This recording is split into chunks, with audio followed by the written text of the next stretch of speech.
안녕하세요. 착한 변호사 황은영입니다. 오늘은 성범죄 사건에 대해서 하나 말씀을 드리겠습니다. 얼마 전에 전 NCT 그룹의 멤버였던 태일 씨가 성범죄로 1심에서 징역 3년 6월을 선고받고 법정 구속까지 되었습니다. 태일 씨 같은 경우에는 어떤 성범죄를 범하였길래 이렇게 중한형을 선고받았을까요? 일단은 특수중간간이라는 제명이었던 것 같습니다. 특수중간간이 어떤 성범죄일까요? 여러 명이서 여성을 술에 취해서 만취한 여성을 성폭행을 한 경우에 적용되는 제명입니다. 이 성범죄는 매우 중한 성범죄로서 사실은 징역 7년 이상을 선고하도록 법에 규정이 되어 있습니다. 재판부에서는 판사님의 경우에는 이런 경우에는 한번 감경은 할 수가 있습니다.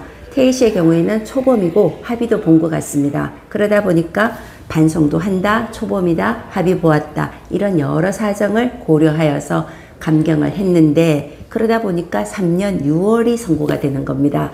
사실은 집행유예가 선고가 될 수도 있느냐 없느냐를 기준은 징역 3년을 초과하느냐 안 하느냐 여기에 따라서 집행유예, 구속을 면할 수 있는 여지가 있거나 없거나 이렇게 결정이 되는 겁니다.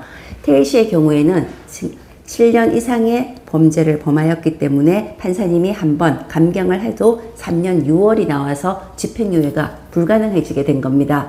이러다 보니까 1심에서 재판을 받을 때 태일 씨 같은 경우는 내가 자수를 했습니다. 재판장님 한번 선처를 더 해주십시오. 이렇게 주장을 한 것 같습니다.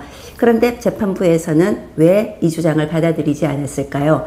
사실 자수는 자발적으로 내가 먼저 수사기관에 적극적으로 직접 내 범죄 사실을 자백하는 경우에 보통 인정을 해줍니다. 태일 씨는 이미 압수수색이 되고 난 뒤에 범행을 자백을 하고 나의 범죄를 신고를 하였기 때문에 이 부분에서는 아니다. 이건 자발성이 없는 자수로 인정을 할 수가 없다. 이렇게 해서 재판부에서는 이 부분을 안 받아들인 것으로 보이는데 그렇다면 항소심에 가서는 역시 태일 씨가 형이 더 낮아질 수 있을까요?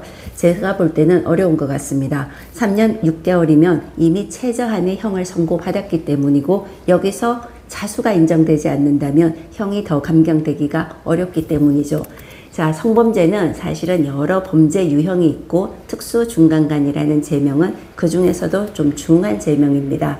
성범죄는 여러 면에서 볼 때는 여러 가지 중한형이 선고가 되고 여러 가지 제약도 많고 이런 범죄이기 때문에 항상 좀 조심해야 되는 부분의 범죄 종류입니다. 여러분들 성범죄에 대해서 이해하시는데 좀 도움이 되셨나요? 도움이 되셨다면 구독과 좋아요 부탁드립니다. 감사합니다.